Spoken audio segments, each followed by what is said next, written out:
नमस्कार विद्यार्थी मित्रांनो, स्वागत आहे तुमचं आपलं चॅनल एमपीएससी गर्लवरती। तर मित्रांनो, या मागील व्हिडिओमध्ये आपण पीएसआय या पदाबद्दल संपूर्ण सविस्तररित्या माहिती बघितलेली आहे।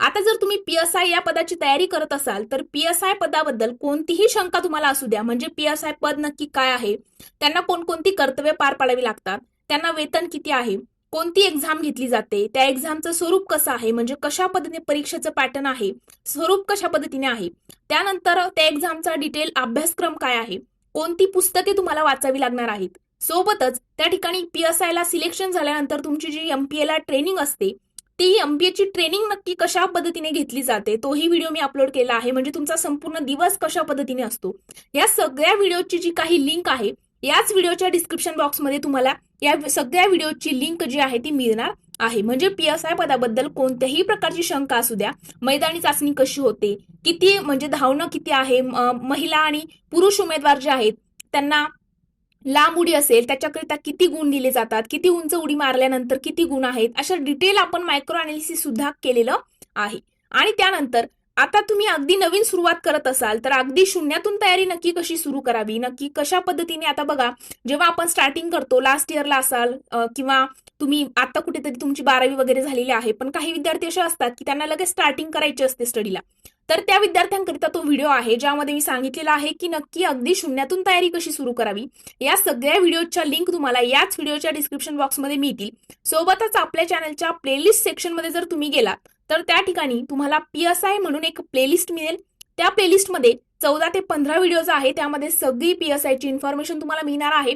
त्या व्हिडिओ नंतर तुम्हाला कोणत्याही प्रकारची शंका पीएसआय या पदाबद्दल राहणार नाही। आणि आपण आजच्या व्हिडिओमध्ये पीएसआय डॉक्युमेंट व्हेरिफिकेशन म्हणजे पीएसआय करिता तुम्हाला कोणकोणती महत्वाची कागदपत्र तुमच्याकडे असणं गरजेचं आहे याबद्दल आपण काय करणार आहोत, सविस्तररित्या माहिती घेणार आहोत। बघा, आता जे काही विद्यार्थी असतात की त्यांचं बघा, तुम्ही आता काही असे विद्यार्थी तुम्हाला मिळतील ज्यांनी सगळी तयारी केलेली असते, पूर्व परीक्षा, मुख्य परीक्षा, सगळं काही त्यांचं क्रॅक झालेलं असतं आणि डॉक्युमेंटमुळे काहीतरी त्यांना अडचणी येतात, अडथळे येतात, तर त्या पद्धतीने तुमचं असं व्हायला नको, त्यामुळे आजचा व्हिडिओ तुमच्याकरिता आहे। या व्हिडिओमध्ये मी जे काही डॉक्युमेंट्स तुम्हाला सांगणार आहे ते सगळे तुमच्याकडे असणं गरजेचं आहे, कारण ऐनवेळी बघा, जर तुम्ही स्टार्टिंग करत असाल किंवा आता कुठेतरी पूर्व परीक्षा देताय किंवा दिलेलीच नाही किंवा दिलेली असेल, हे सगळे डॉक्युमेंट तुमच्याकडे असणं गरजेचं आहे, जेणेकरून ऐनवेळी कोणत्याही प्रकारचा अडथळा तुमच्या याच्यामध्ये येऊ नये। तर बघा मित्रांनो, सगळ्यात अगोदर म्हणजे 10वी 12वीचं मार्कशीट तुमच्याकडे असणं गरजेचं आहे। आता बघा, आपल्याला 10वीचं मार्कशीट मिळतं, जर तुमच्याकडे नसेल तर तुम्ही ज्या शाळेमध्ये शिकलेला आहात त्या शाळेमध्ये जर तुम्ही अर्ज केला आणि नंतर बोर्डमध्ये जाऊन, आता एसएससी बोर्डामध्ये जाऊन जर तुम्ही सगळ्या गोष्टी ते ज्या पुढच्या प्रोसेस आहे ती केलं तर तुम्हाला 15 दिवसाच्या आतमध्येच 10वीचं मार्क मेमो मिळून जाईल। 10वी किंवा 12वीचं मार्क मेमो किंवा डिग्रीचे जे काही सेमिस्टर वाईज असेल, आता काहींचं सेमिस्टर वाईज असतं, काहींचं जे रिझल्ट असतो तो इयर वाईज असतो। आता जर तुम्ही BHMS वगैरे केलेलं असेल तर तुम्हाला सेमिस्टर नसतात, ओके। तर अशा पद्धतीने म्हणजे तुम्ही डिग्री केलेली असेल कंप्लीट। आता काही विद्यार्थी म्हणतील आमची डिग्री कंप्लीट नाहीये, तरी पण बघा, आपल्याला या ठिकाणी 10वी किंवा 12वी किंवा मग डिग्रीचे सगळे या ठिकाणी मार्कशीट जे असतात आपले फर्स्ट सेमिस्टर, सेकंड सेमिस्टरचे मार्कशीट तुमच्याकडे असणं गरजेचं आहे, जेणेकरून तो एक पुरावा असतो की आपण ग्रॅज्युएट आहात। आता तुम्ही म्हणाल की मग ग्रॅज्युएशनच्या लास्ट इयरला असाल तर ऍपियर नाही का, तर तुम्ही ऍपियर असता, मात्र तुम्ही मुख्य परीक्षेला जाताना, म्हणजे मुख्य परीक्षेचा जेव्हा आपण फॉर्म फिल करतो त्यावेळेला तुम्ही डिग्रीच्या शेवटच्या वर्षाला असताना पात्र नसता। म्हणजे काय, जर तुम्ही डिग्रीच्या शेवटच्या वर्षाला असाल तर पदवीच्या शेवटच्या वर्षाला असताना तुम्ही फक्त पूर्व परीक्षा देऊ शकता, मात्र मुख्य परीक्षेला जे आहे तुम्हाला डिग्रीच्या शेवटच्या सेमिस्टरचं मार्कशीट जे आहे त्या ठिकाणी अपलोड करावं लागतं। तर ह्या अशा पद्धतीने तुम्हाला 10वी 12वी आणि डिग्रीचे जे सेमिस्टर वाईज मार्कशीट आहे ते तुमच्याकडे असणं गरजेचं आहे।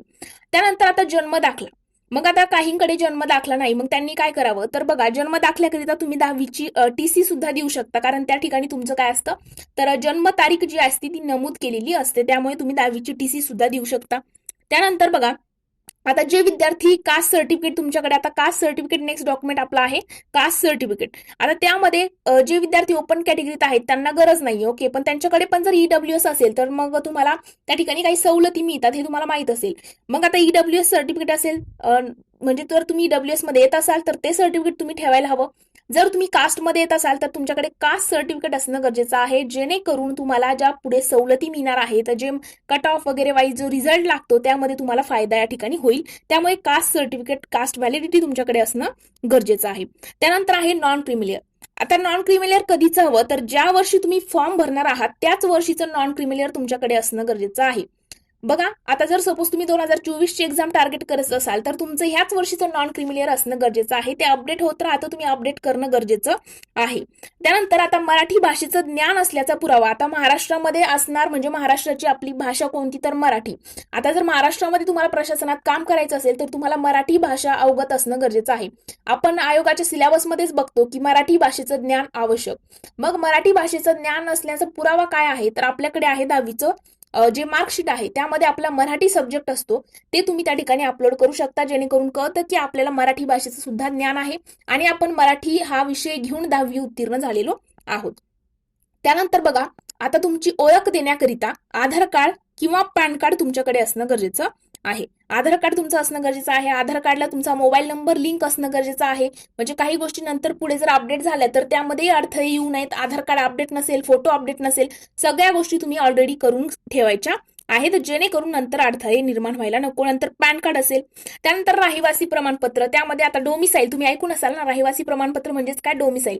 आता जर तुम्ही महाराष्ट्राचे रहिवासी आहात तरच तुम्हाला या ठिकाणची नोकरी जी आहे ती तुम्ही करू शकणार आहात. मग त्याचा पुरावा काय, की तुम्ही महाराष्ट्राचे रहिवासी आहात, महाराष्ट्र राज्याचे आहात, तर त्याकरिता तुमच्याकडे डोमिसाईल सुद्धा असणं गरजेचं आहे. आता त्यानंतर बघा, आपण जी प्रोफाईल अपडेट करतो, तुम्हाला माहित असेल की आपल्याला अगोदर काय करावं लागतं, mpsc.government.in वरती आपली एक प्रोफाईल अपडेट करावी लागते आणि मग जे येणाऱ्या स्पर्धा परीक्षा एमपीएससीच्या मार्फत येणाऱ्या ज्या काही एक्झाम आहेत त्याच्या आपण त्या ठिकाणी फॉर्म जे आहेत ते फिल करू शकतो. मग आता त्याकरिता तुम्हाला एक व्हॅलिड ईमेल आयडी तुमची असणं गरजेचं आहे. ईमेल आयडी नसेल किंवा जे आहे त्याचा पासवर्ड माहित नसेल, त्या पासवर्ड वगैरे ह्या सगळ्या गोष्टी तुम्हाला युट्यूबवरती मिळतात. त्या मेल आयडीचा पासवर्ड जो आहे तो कसा चेंज करायचा वगैरे सगळ्या गोष्टी तुम्ही बघून जी मेल आयडी तुम्ही देत आहात ती व्हॅलिड असायला हवी, जेणेकरून पुढे जी काही नोटिफिकेशन तुम्हाला नंतर त्या आयोगाकडनं येणार आहे ती सगळी त्या मेल आयडी वरती येईल. म्हणजे एखादी गोष्ट तुम्ही त्या ठिकाणी सपोज प्रिलियम्सची एक्झाम क्रॅक केली असेल किंवा नवीन काही अपडेट आली असेल, आन्सर की आली असेल, त्याच्या ज्या नोटिफिकेशन असतात त्या येऊ शकतात. त्यामुळे व्हॅलिड ईमेल आयडी द्यायचा आहे आणि त्याचा पासवर्ड सुद्धा तुम्हाला लक्षात असणं गरजेचं आहे. त्यानंतर एक व्हॅलिड मोबाईल नंबर. जो मोबाईल नंबर चालू असेल, आधार कार्डला लिंक असेल असा मोबाईल नंबर बघा, ज्याच्यावरती ओटीपी वगैरे येईल अशा पद्धतीने तो मोबाईल नंबर तुमच्याकडे असणं गरजेचं आहे. त्यानंतर पासपोर्ट साईजचे फोटो आणि 10वी-12वीची मी अगोदरच सांगितले टीसी जी आहे ती आपल्याला द्यायची आहे. तर हे सगळे डॉक्युमेंट्स तुम्हाला PSI या पदाकरिता लागणार आहे. याच्या बाहेर तुम्हाला कोणतंही डॉक्युमेंटची गरज पडणार नाही. जेवढे डॉक्युमेंट या व्हिडिओमध्ये मी सांगितलेले आहे ते सगळे डॉक्युमेंट तुमचे या ठिकाणी असणं गरजेचं आहे. नसतील तर सगळे तुम्ही काढून घ्यायचे आहे. कास्ट व्हॅलिडिटी असेल, त्यानंतर डोमिसाईल नसेल तर ते काढून घ्यायचं आहे. 10वी-12वीची टीसीचा काही इश्यू असेल, टीसी नसेल, शाळेमध्ये जर तुम्ही गेलात तर तुम्हाला टीसी सुद्धा मिळेल जर अर्ज वगैरे तुम्ही केलात तर. त्यानंतर 10वी-12वीचं मार्कशीट वगैरे ह्या सगळ्या गोष्टी आता तुम्हाला त्या प्रोसेस वगैरे सगळं काही युट्यूबवरती अवेलेबल आहे. नसेल तर तुमच्या मित्रमैत्रिणींना विचारून तुम्ही त्या प्रोसेसमधून बघा 1 ते 1.5 महिन्यामध्ये तुमचे सगळे डॉक्युमेंट या ठिकाणी क्लिअर होऊ शकतात. तर अशा पद्धतीने आजच्या व्हिडिओमध्ये आपण सगळे डॉक्युमेंट्स जे आहेत ते बघितलेले आहेत. या व्हिडिओ नंतरही तुम्हाला कोणत्याही प्रकारची शंका असेल तर तुम्ही याच व्हिडिओच्या कमेंट सेक्शनमध्ये विचारू शकता. प्रत्येकाला मी या ठिकाणी रिप्लाय करत असते. त्यासोबतच तुम्हाला कोणत्याही प्रकारचा डाऊट असेल, अदर काही एक्झाम रिलेटेड असेल, कोणताही असेल, तर आपल्या चॅनलच्या अबाउट सेक्शनमध्ये माझी पर्सनल इंस्टाग्रामची आयडी आहे, तिथे जाऊन तुम्ही मला पर्सनली तुमचे मेसेज करून तुम्ही डाऊट विचारू शकता. प्रत्येकाला मी त्या ठिकाणी रिप्लाय देत असते आणि प्रत्येकाचे डाऊट सुद्धा क्लिअर करत असते. आणि सोबतच आपला व्हॉट्सअप ग्रुप आहे तो सुद्धा जॉईन करायचा आहे. त्याचा फायदा काय, तर त्या ठिकाणी ज्या काही आयोगाच्या नवीन अपडेट असतील, आपल्या व्हिडिओच्या थ्रू मी ज्या काही नवीन नवीन जाहिराती येतात त्याच्या अपडेटचे व्हिडिओ जे आहे त्या ठिकाणी लिंक तुम्हाला शेअर करत असते, जेणेकरून तुमच्यापर्यंत लवकरात लवकर ती नोटिफिकेशन येईल. तर त्याकरिता आपला व्हॉट्सअप ग्रुप सुद्धा जॉईन करायला विसरू नका. तर आज आपण इथेच थांबणार आहोत आणि PSI पदाबद्दल आणखी कोणत्याही प्रकारचा डाऊट असेल तर डिस्क्रिप्शन बॉक्समध्ये सिरियल वाईज मी सगळ्या लिंक टाकलेल्या आहेत. जो व्हिडिओ वाटला, ट्रेनिंगचा व्हिडिओ बघायचा आहे किंवा अदर सुरुवात नक्की कशी करायची, बुकलिस्ट कोणती, सिलेबस कोणता, डिटेल सगळ्या गोष्टी मी अपलोड केलेल्या आहेत. तुम्ही जाऊन व्हिडिओ बघू शकता. तर आज आपण इथेच थांबणार आहोत. जर तुम्हाला व्हिडिओ आवडला असेल तर व्हिडिओला लाईक, कमेंट आणि तुमच्या मित्रांसोबत देखील शेअर करायला विसरू नका. Thank you so much.